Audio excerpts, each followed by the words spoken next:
দ্রুতই দেশে ফিরবেন বিএনপির ভারপ্রাপ্ত চেয়ারম্যান তারেক রহমান। 2 দশক পর একটি গণমাধ্যমে দেয়া সাক্ষাৎকারে তিনি জানিয়েছেন, নির্বাচনের সময় থাকবেন দেশের জনগণের মাঝে। তারেক রহমানের অভিযোগ, গত স্বৈরাচার সরকারের আমলে আদালত থেকে আদেশ দিয়ে তাঁর কণ্ঠ রোধ করা হয়েছিল। দীর্ঘ সাক্ষাৎকারে নির্বাচন, আওয়ামী লীগের রাজনীতি ও নেতাকর্মীদের বিচার, বর্তমান রাজনৈতিক পরিস্থিতি এবং সমসাময়িক বিভিন্ন বিষয়ে কথা বলেন তিনি। আরও জানাচ্ছেন সাদিয়া কানিজ। বিগত সরকারের নানা নিষেধাজ্ঞায় প্রায় 17 বছর ধরে লন্ডনে নির্বাসিত জীবনযাপন করছেন বিএনপির ভারপ্রাপ্ত চেয়ারম্যান তারেক রহমান।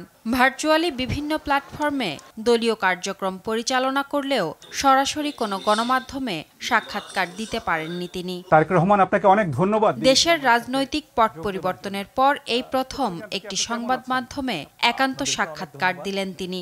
এ সময় আসন্ন নির্বাচন, আওয়ামী লীগ নেতাকর্মীদের বিচার এবং জাতীয় ও রাজনৈতিক বিভিন্ন বিষয়ে কথা বলেন তারেক রহমান।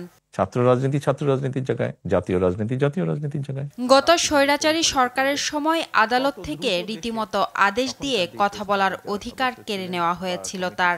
বলেন, সরকারের চাপে পড়ে গণমাধ্যমও তার বক্তব্য প্রকাশ করতে পারেননি। বিগত স্বৈরাচার সরকারের সময় কোর্ট থেকে রীতিমতো আদেশ দিয়ে আমার কথা বলার অধিকারকে বন্ধ করে দেওয়া হয়েছিল। হয়তো গণমাধ্যমের ইচ্ছা ছিল ছাপানোর, গণমাধ্যম সেটি ছাপাতে পারত না। তখনকার যেই প্রেস ক্লাবের যারা সদস্য ছিলেন, আমাকে আইনের দৃষ্টিতে ফেরারি বলা হয়েছিল যে সেরকম কোনো ব্যক্তিকে তারা প্রেস ক্লাবে কথা বলতে দিবে না।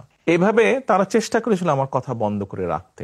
গণ অভ্যুত্থানের পরও কিছু সঙ্গত কারণে দেশে ফিরতে পারেননি বলেও জানান তারেক রহমান। তবে নির্বাচনে জনগণ থেকে দূরে থাকবেন না তিনি। জনগণের সম্পৃক্ত এরকম একটি নির্বাচন হবে, সেখানে তো অবশ্যই আমি নিজেকে দূরে থাকতে পারবো না, আমাকে আসতেই হবে। মাঠেই ইনশাল্লাহ থাকবো আমি। বিএনপির ভারপ্রাপ্ত চেয়ারম্যান বলেন, জুলাই মাসে গণ অভ্যুত্থান ঘটলেও এর প্রেক্ষাপট তৈরি হয়েছিল অনেক বছর আগেই। এর মাস্টারমাইন্ড নির্দিষ্ট কোনো ব্যক্তি নন, বিভিন্ন রাজনৈতিক দল ও সাধারণ জনগণেরও অবদান রয়েছে এতে। জুলাই আন্দোলনে আমি কখনোই মাস্টারমাইন্ড হিসেবে দেখি না। দল মত নির্বিশেষে প্রত্যেকটি মানুষের অবদান আছে। এই আন্দোলন ছিল বাংলাদেশের জনগণের আন্দোলন, যারা গণতন্ত্রে বিশ্বাস করেন। এই আন্দোলনের মাস্টার মাইন্ড কোনো দল, কোনো ব্যক্তি নয়। এই আন্দোলনের মাস্টার মাইন্ড বাংলাদেশের গণতান্ত্রিক জনগণ। এ সময় তিনি আওয়ামী লীগের বিচার প্রসঙ্গেও কথা বলেন। যারা জুলুম করেছে তাদের তো বিচার হতে হবে, সেটি ব্যক্তিও হতে পারে, সেটি দলও হতে পারে।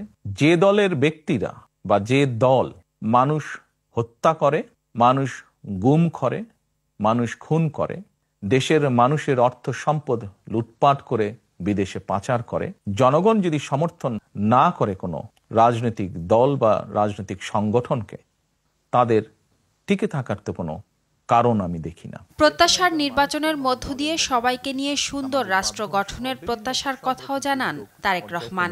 গ্রহণ করবেন। সাদিয়া কানিজ, RTV, ঢাকা।